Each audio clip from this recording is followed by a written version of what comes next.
Hey everybody, welcome to another episode of Don't Make Me Famous, where I talk about the road to Hollywood for Latinos as I navigate it myself. So today I'm actually super excited. Today's a special episode of sorts, right? So if you've noticed, I have a very special shirt.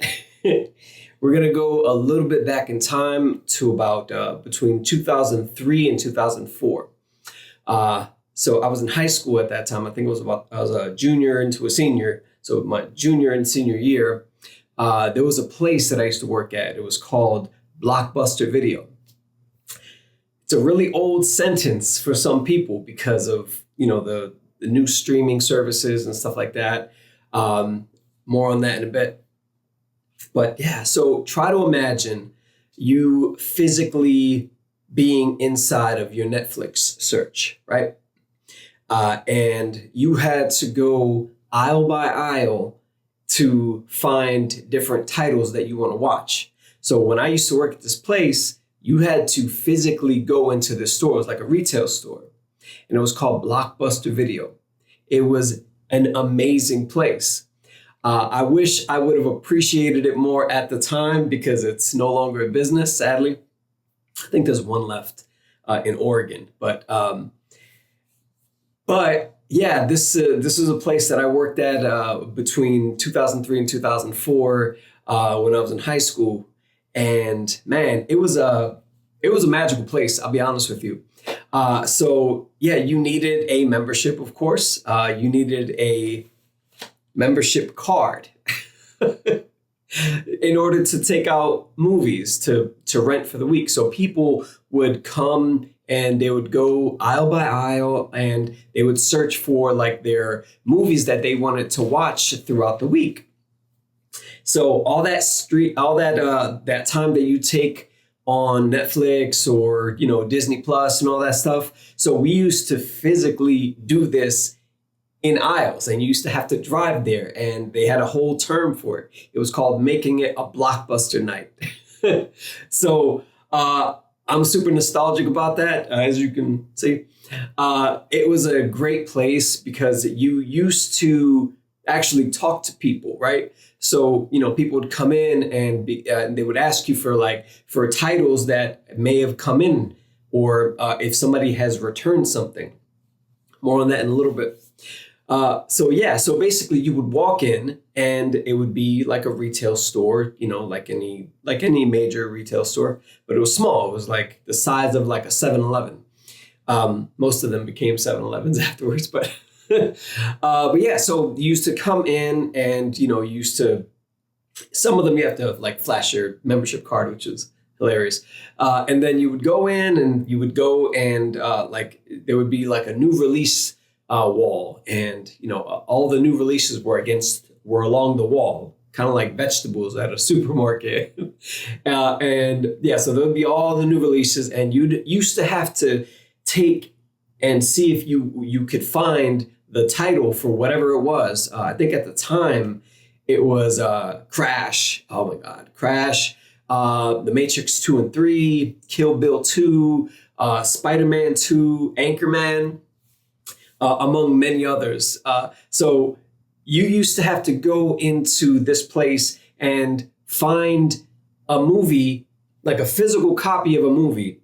At that time, there was two types of media types, if you will, right? So the first one was called a VHS, right? It was a big, clunky, thick piece of plastic that you used to play movies off of. So like no lie about this big, like it was like a tape and it used to be called the VHS tape. And with those, you used to have to take them out, and then, you take your like 4 or 5 movies a week. And then you were only allowed like 4 or 5 movies a week, or unless you had different tier memberships, which I think the maximum was like 10 movies a week. Because you only had a certain number of copies that you used to be able to rent to people, and so people would take them and they would rent them all, and then for a lot of people, they used to come in and they would run out of a certain title. So imagine you trying to rent a movie or stream a movie on Netflix or something like that. And you couldn't because it was like too many people have taken this title or press play on it. You can't watch it until somebody stops watching it. So picture that. So it used to be that, and people used to have to bring the tapes back after they watch it. They got like a week, and then they would have to do something called rewind.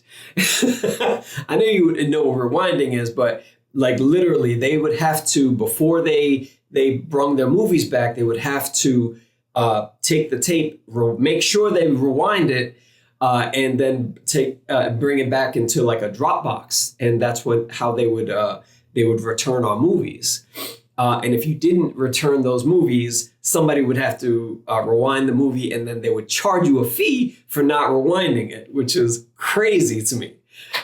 So yeah, those are VHS tapes. Crazy work. And then that slowly but surely faded out into a DVD. There's still sort of a couple left of those. So I know you know at least what a DVD is.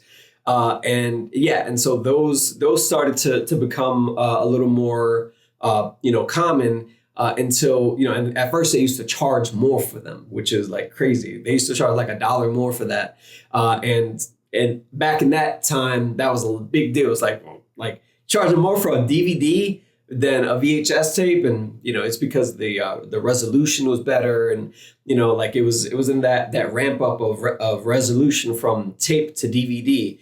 And then eventually Blu-ray, and then all that stuff, and so that was a time. So yeah, you used to go and like you used to again. The new releases were along the wall.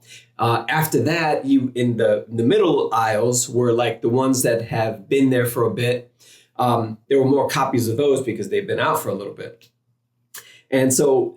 You used to kind of get this culture where you used to have people, they would ask you like, hey, did the new Spider-Man come out, or did the new Matrix, Anchorman come out, or, things like that, Ocean's 11, things like that. And they would, you would tell them yes or no, and, they would make their choices based on that. But then something cool started happening where the people in that neighborhood would know, they would get to know you, and they would then start to ask you, hey, you got any movies that are like, of this type of genre? Because eventually we used to start to get movies that were a little older that were, or had been there for a while. People forgot about them. Maybe they were a little bit, experimental. Let's keep it like that.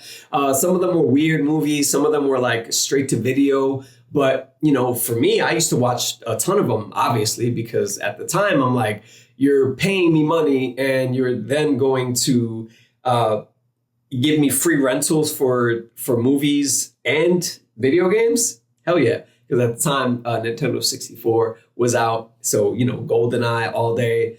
Like all that stuff was out too. But yeah, so I got free movie rentals every single week.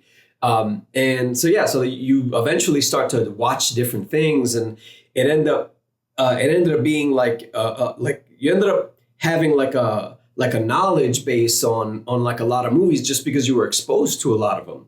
You got through all the big titles, and then you get you start, well, fine, I'm just going to go and see about the titles that have been out for a little bit. And then you go a little bit deeper into that. And then, you start to really get an education of film in your own way, right?